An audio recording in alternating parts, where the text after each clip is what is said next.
La pregunta del referendo consultivo sobre el Esequibo que nos puede llevar a una guerra. Pregunta 3. ¿Está usted de acuerdo con la posición histórica de Venezuela de no reconocer la jurisdicción de la Corte Internacional de Justicia para resolver la controversia territorial sobre la Guayana Esequiba?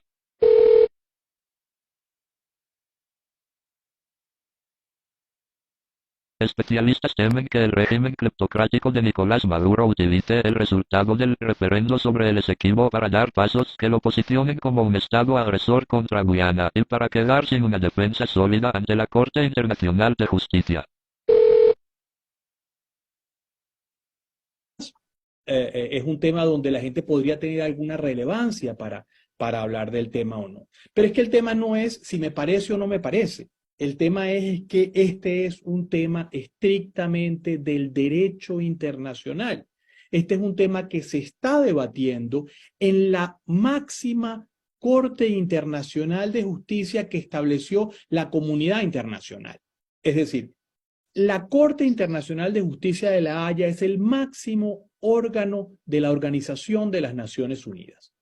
Todos los países que integran la Organización de las Naciones Unidas al ingresar a la ONU tienen que firmar el estatuto de la Corte Internacional de Justicia de La Haya. Es decir, todos los países de la Organización de las Naciones Unidas, los 190 y tantos estados que conforman la organización, han firmado el código procesal de la organización, porque el proceso de reconocimiento de la jurisdicción es un acto posterior, pero lo importante y en la idea de los fundadores del sistema multilateral es que todos los países pudieran compartir el código procesal, porque al final, cuando el caso llega ante la Corte Internacional de Justicia, es un tema eminentemente procesal, donde los extremos claves están fijados en la Carta de la ONU.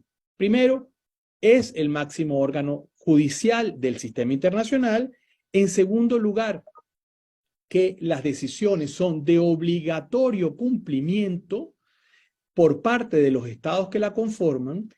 Tercero, el estado que no cumple con la decisión puede ser llevado ante el Consejo de Seguridad de las Naciones Unidas para discutir qué es lo que hay que hacer con el cumplimiento. Y por último, que no está que no está como tal en la Carta de la ONU, sino que está en el Estatuto de la Corte Internacional de Justicia de La Haya, las decisiones son inapelables. Es decir, la decisión no tiene ni apelación ni segunda instancia. Es una sola decisión la que produce la Corte y es de obligatorio cumplimiento para las partes.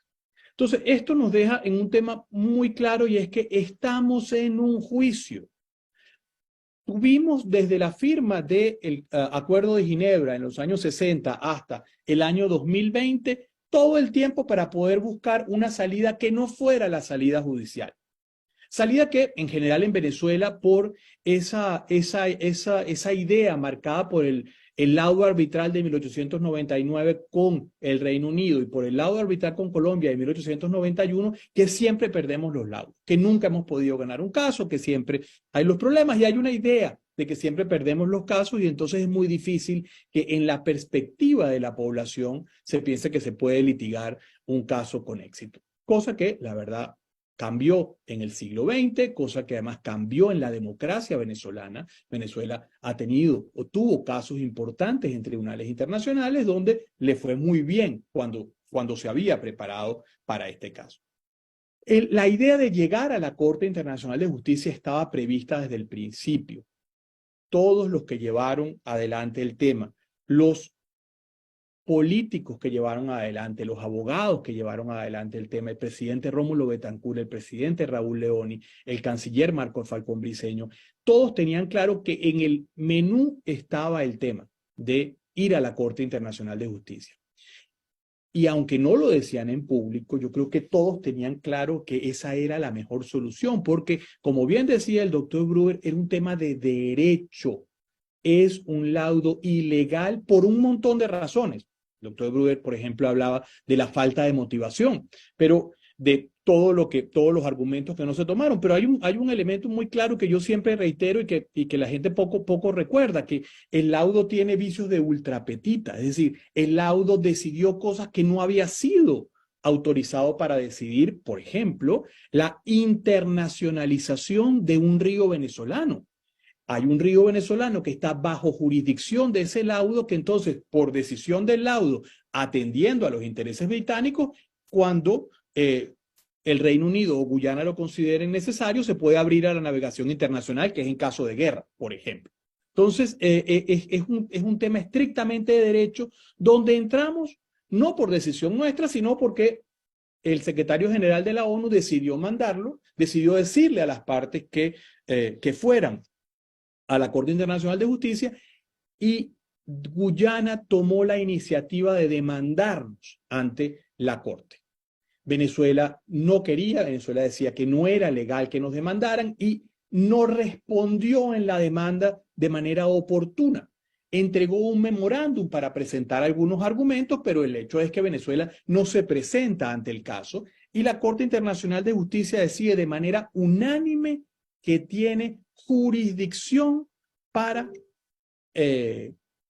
conocer del caso.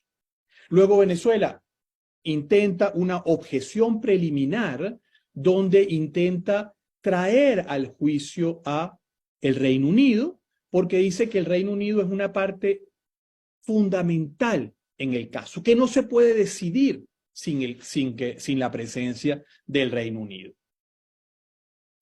Con ese acto, con esa objeción preliminar, que es aceptada que es admitida, perdón, por la Corte Internacional de Justicia, ya Venezuela se integra a plenitud en el caso, pero tarde.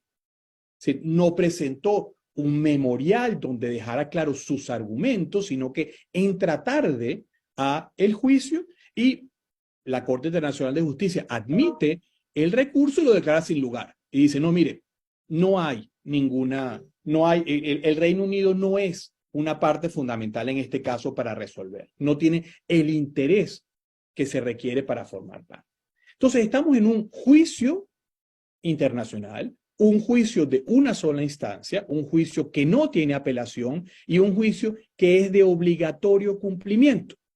Entonces, pensar que se pueden buscar salidas políticas a una cuestión jurídica en este momento es desconocer la realidad del momento.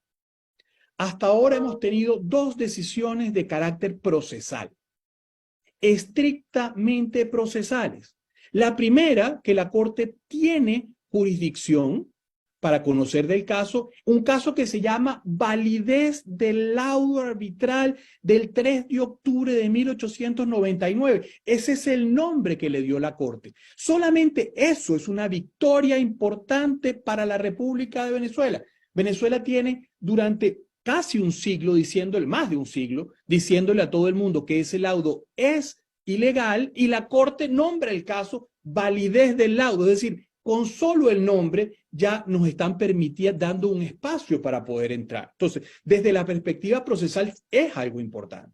El segundo elemento es que la Corte Internacional de Justicia dijo que solo iba a conocer hasta el día de la firma del Acuerdo de Ginebra. Otro éxito de la política, del diseño venezolano para rescatar un tema que ya había sido entregado por los gobiernos de Cipriano Castro, Gómez y los que le... Ay, amor, me tienes harto, me tienes harto.